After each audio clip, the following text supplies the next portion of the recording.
Hey there! So you watched few of our previous videos. You know how to manage properties inside HubSpot, how to archive properties inside HubSpot, but did you know that you could restore or permanently delete archived properties as well inside HubSpot? Yes, that's possible, and today we are going to tell you how you can do this. In order to access properties inside HubSpot, you can click on the settings icon on the top, and here on the left side you can see that under data management you have the option called as properties. If you click on that, you would be shown all of the properties that you have inside your CRM.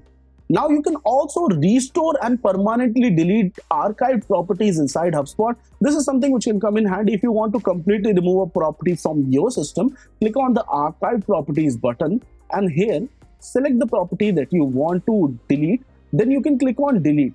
So for example, if something is a default HubSpot property, that can't be deleted, and you can also click on restore in order to bring it back to your CRM, and that is how it's done. So guys, I hope that was very easy to follow, and in case you still need our help, we are just one call away. You can book a free one-on-one consultation call with us, and we at CT9 are always glad to assist you. We are pumping our biceps day and night in order to help you. And yes, we are already available on all of the forms of calling, and you can find the link in the pinned comment below, or you can scan the QR code on the screen in front of you in order to reach out to us. And I'll see you guys soon in the very next video.